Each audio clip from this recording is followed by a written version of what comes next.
Satu kali Nabi sedang kumpul-kumpul dengan sahabat, hadis sahih.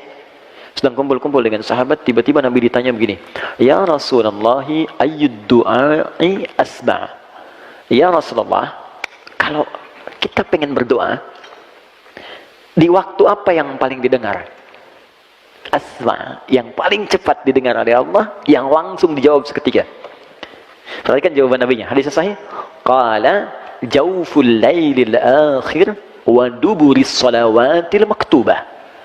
Kata Nabi, ada dua waktu yang istimewa. Jawful lailil akhir, di penghujung setiap malam, saat akan berjumpa, bertemu dengan subuh. Oke, saya berikan rahasia ya, di antara kita saja. Saya bagi waktu dulu ini. Ini waktu malam.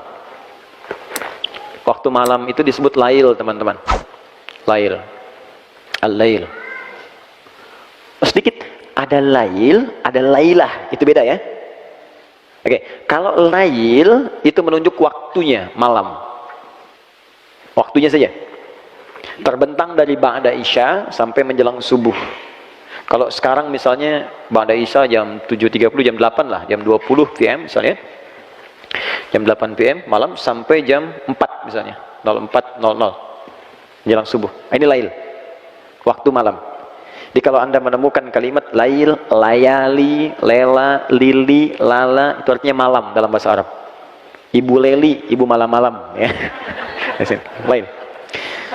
Tapi kalau ada tak di ujungnya, lailah ini. Lailah. Maka tak ini menunjuk sifat istimewa yang ada di malam itu. Bukan pada waktu, tapi menunjuk keistimewaan yang ada di malam itu. Misal, Al-Quran turun di satu malam.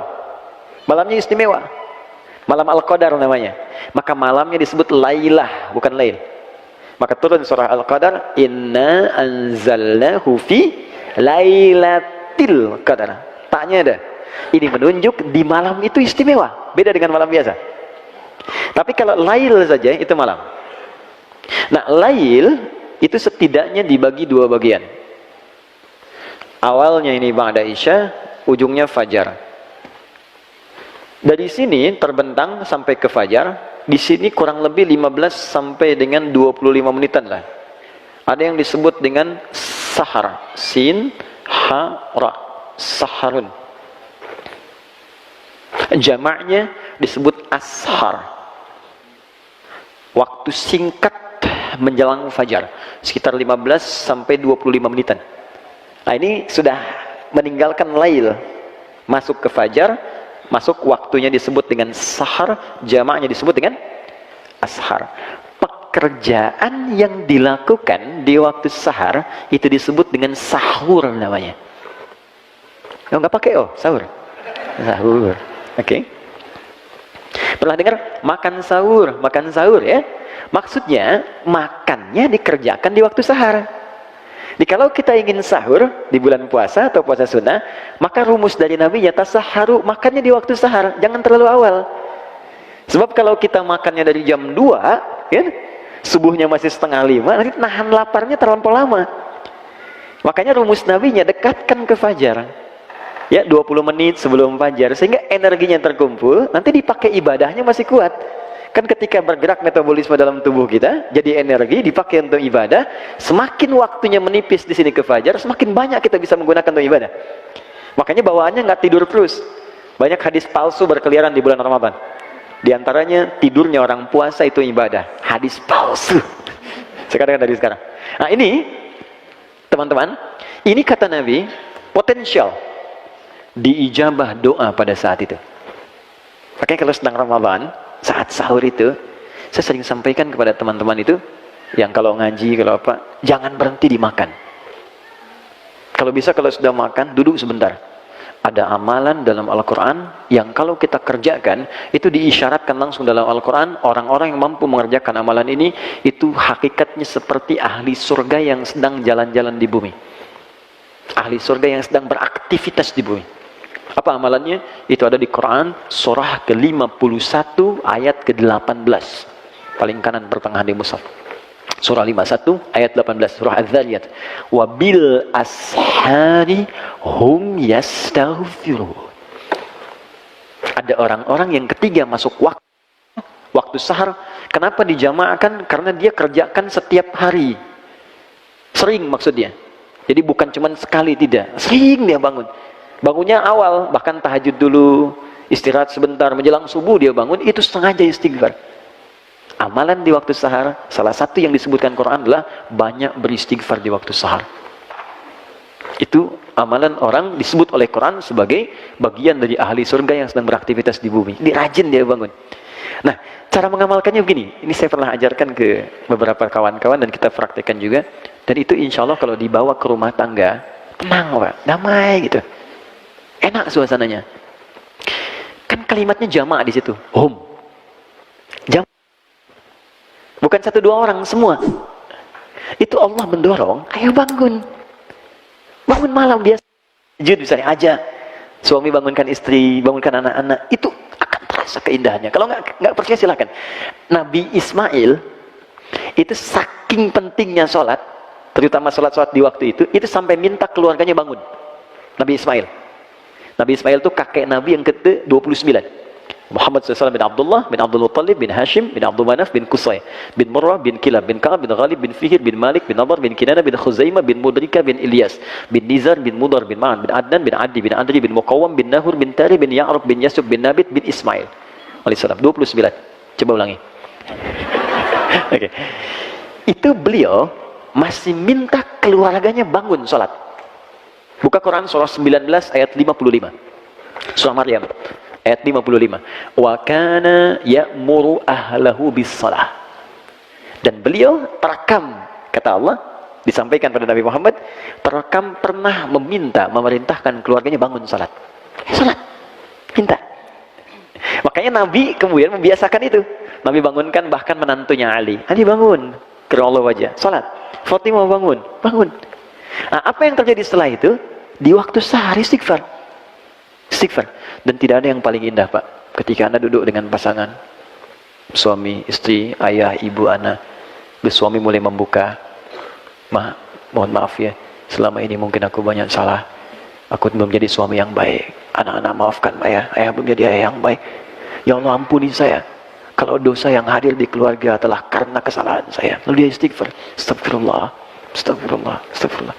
Istrinya mengatakan, Pak maafkan mama juga, belum jadi istri yang baik. Anak-anak maafkan, belum jadi mama yang baik. Mungkin mama wafat di hari ini, belum jadi sempurna. Ya Allah ampuni saya, yang mungkin dosa di keluarga karena kesalahan saya. Astagfirullah ya Allah, astagfirullah. Lalu anak-anak mulai berkata, yang paling hebat ketika si kecil berkata, Pak maafkan Anda juga, sampai hari ini belum bisa ngasih mahkota, belum jadi anak yang baik. Lalu semuanya istighfar, astagfirullah, astagfirullah, minta ampun sama Allah. Maka apa yang terjadi? Seketika diturunkan ampunan Allah Subhanahu wa taala untuk semua anggota keluarga itu. Wa man istaghfara li, hadis qudsi, tabakoh pertama, tingkat pertama yang menerima hadis ini dari Nabi, 30 orang sahabat senior. Kata Nabi, ketika ada seorang hamba, hadis qudsi, wa man istaghfara li, yang istighfar di waktu itu, ghafartulah, aku ampuni semua dosa-dosanya. Kalau dosa sudah diampuni, rumus istighfar yang mengatakan semua doa walaupun belum diminta seketika akan dikabulkan oleh Allah Subhanahu wa taala. Kalau nggak percaya silakan. Itu kalau tiap hari dibiasakan, tidak ada kesalahan yang tertanam di rumah tangga, semua tenang. Hilang aja gitu. Dan tenang di hari itu. Kalau setiap hari enak. Semua mengoreksi, semua mendekati Allah, dan nanti Anda akan merasakan dampaknya ada kemudahan dalam kehidupan. Itu satu. Yang kedua, duburi shalawatil mafruḍah atau maktubah, di setiap penghujung sholat fardu.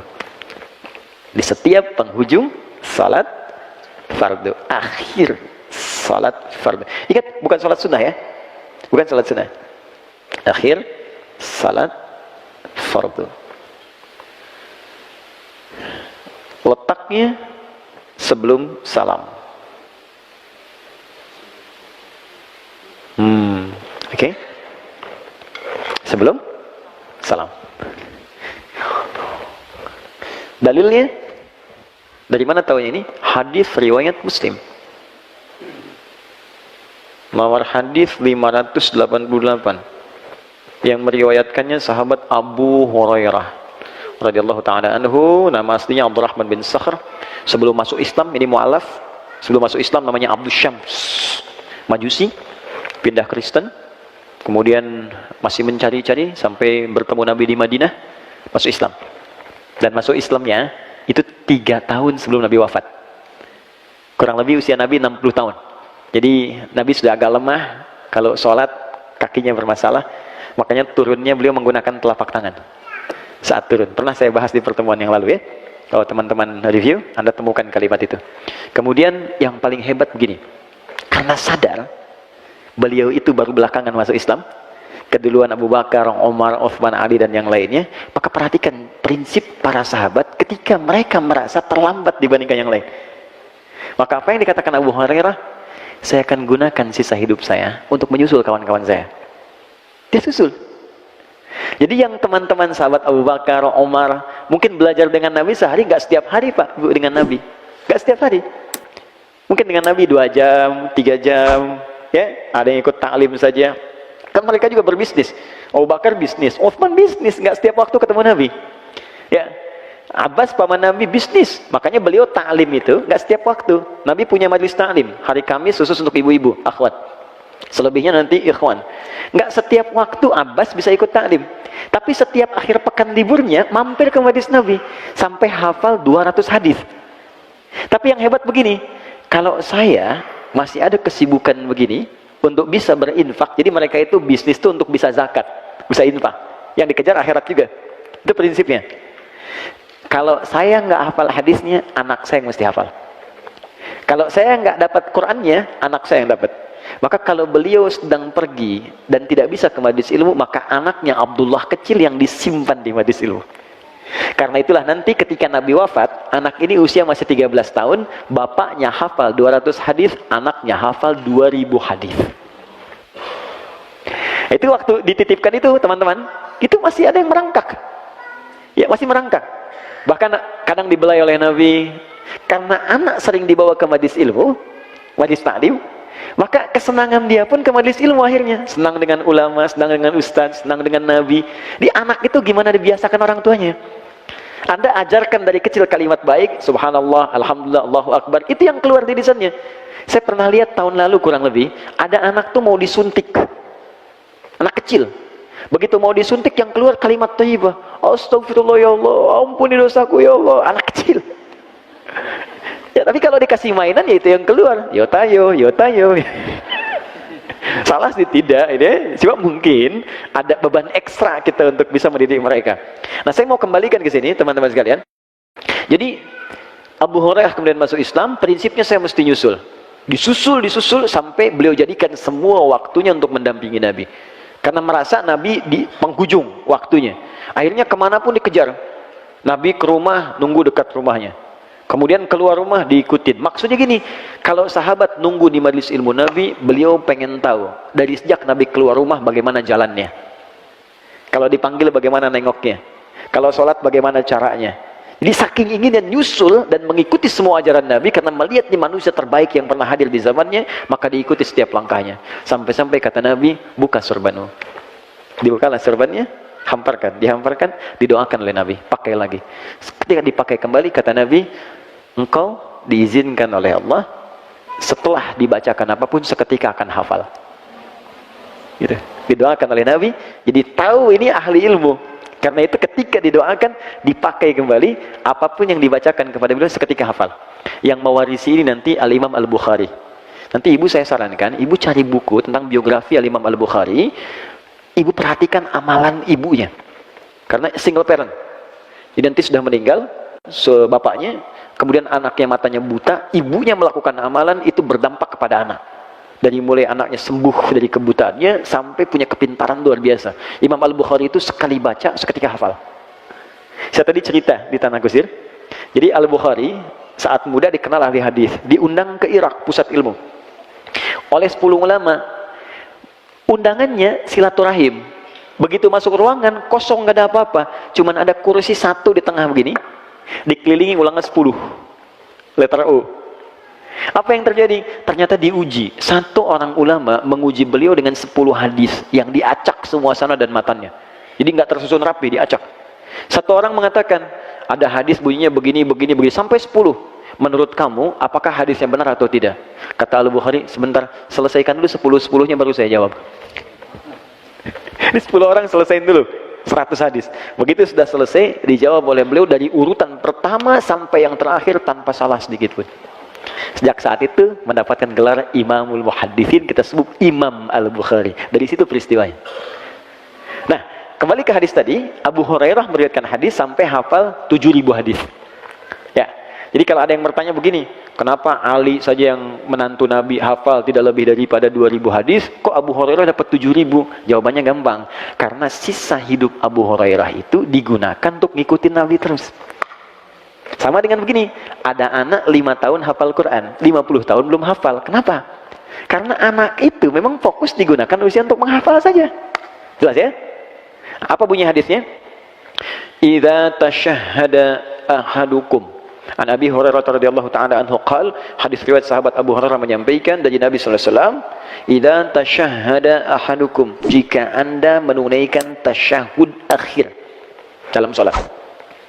Fokus. Jika Anda menunaikan tasyahud akhir dalam salat, fas'alu bi arba'in, maka mintalah 4 hal. Ya.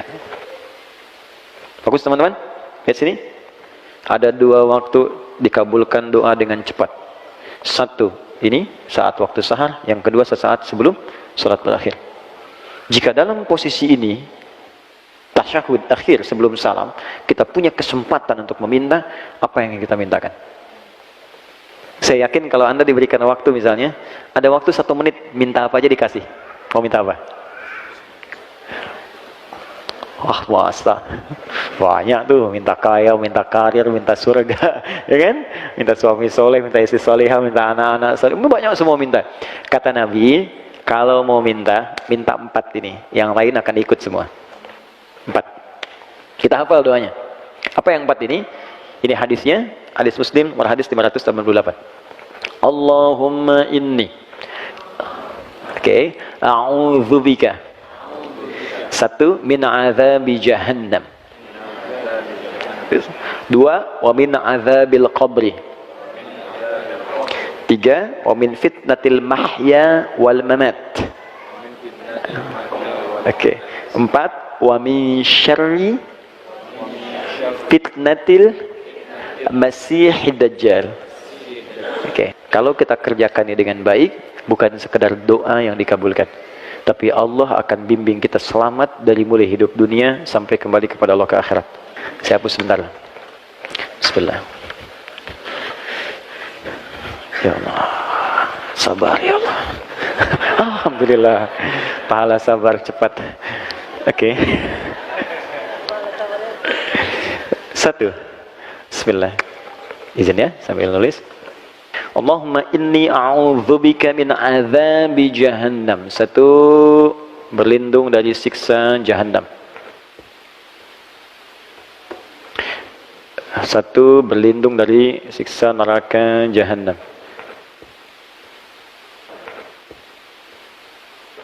Ya.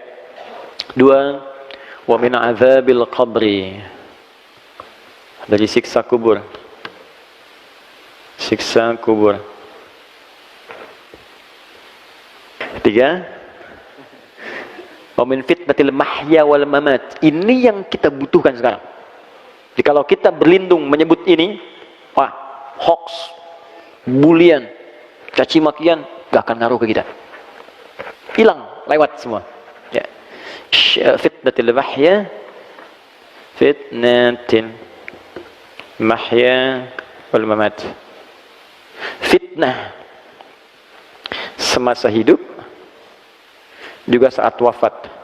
Duh, kasihan banget nih, hidup difitnah, wafat difitnah juga. Oke, terakhir 4, wa min syarri fitnatil masihid dajjal. Ini yang paling buruk, dan ini ujian keimanan yang paling dahsyat. Ya.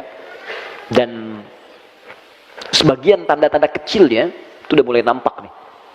Bukan tanda besarnya kita nggak tahu. Yang tanda-tanda kecil tuh menuju itu udah nampak buruknya fitnah dajjal. Di fitnah yang paling buruk, dajjal. Syarri fitnatil masihid dajjal. Ad-dajjal. Ini seketika bisa merubah orang yang tadinya beriman tiba-tiba langsung jadi kufur. Seketika. Ada Tadi ada 4 ini. Kata Nabi, minta setiap di penghujung kita selesai sholat sebelum salam.